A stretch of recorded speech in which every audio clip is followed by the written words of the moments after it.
बेटियां घर छोड़ती हैं, घर वालों को नहीं। खिड़की के पास खड़ी सिमरन सोच रही थी, भाई दूज आने वाली है, पर इस बार न तो माँ ने फोन करके भैया के आने की बात कही और न ही मुझे आने को बोला। ऐसा कैसे हो सकता है? हे भगवान, बस ठीक हो सब कुछ।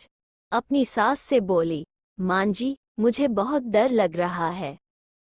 पता नहीं क्या हो गया, मुझे कैसे भूल गए इस बार। सास ने इजाजत देते हुए कहा, कोई बात नहीं बेटा, तुम एक बार खुद जाकर देख आओ। सास की आज्ञा मिलने भर की देर थी कि सिमरन अपने पति के साथ मायके आ पहुंची, परंतु इस बार घर के अंदर कदम रखते ही उसे सब कुछ बदला सा महसूस हुआ। पहले जहां उसे देखते ही माँ पिताजी के चेहरे खुशी से खिल उठते थे, इस बार उन पर परेशानी की झलक साफ दिखाई दे रही थी। पहले भाभी उसे देखते ही दौड़ी चली आती और प्यार से गले लगा लेती थी, पर इस बार दूर से ही एक हल्की सी मुस्कान दे डाली। भैया भी ज्यादा खुश नहीं दिखे। सिमरन ने जैसे तैसे एक रात बिताई, परंतु अगले दिन जैसे ही उसके पति उसे मायके छोड़ वापस गए, उसने अपनी माँ से बात की।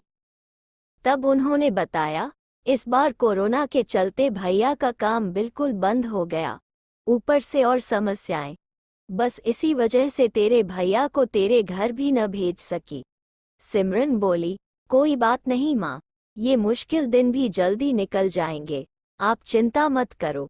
शाम को भैया भाभी आपस में बात कर रहे थे जो सिमरन ने सुन ली।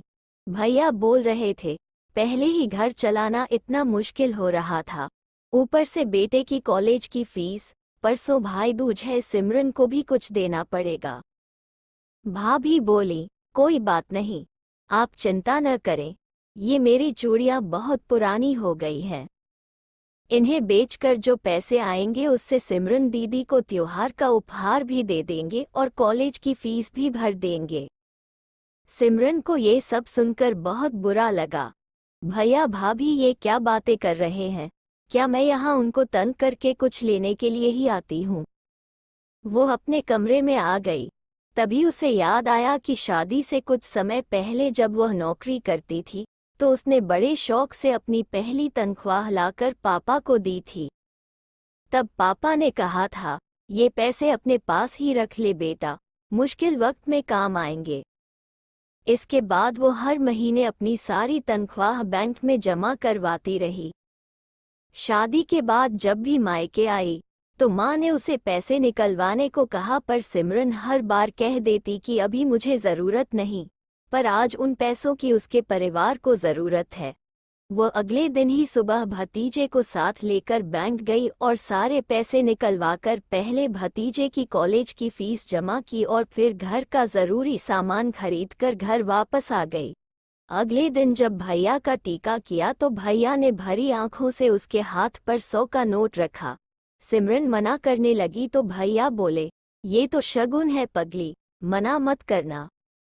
सिमरन बोली, भैया, बेटियां माय के शगुन के नाम पर कुछ लेने नहीं बल्कि अपने माँ बाप की अच्छी सेहत की कामना करने, भैया भाभी को माँ बाप की सेवा करते देख ढेरों दुआएं देने और बड़े होते भतीजे भतीजियों की नज़र उतारने आती हैं। जितनी बार मायके की दहलीज पार करती हैं, ईश्वर से उस दहलीज की सलामती की दुआएं मांगती हैं।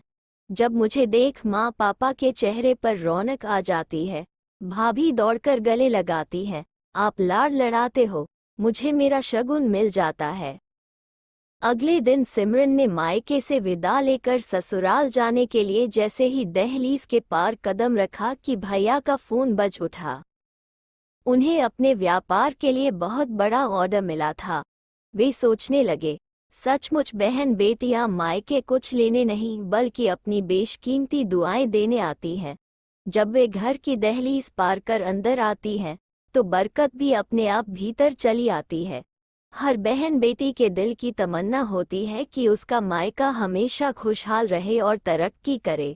मायके की खुशहाली देख उसके अंदर एक अलग ही ताकत भर जाती है, जिससे उसके अपने जीवन में पेश आने वाली मुश्किलों का वो डटकर सामना कर पाती है। भैया की आंखों से खुशी के आंसू बहने लगे।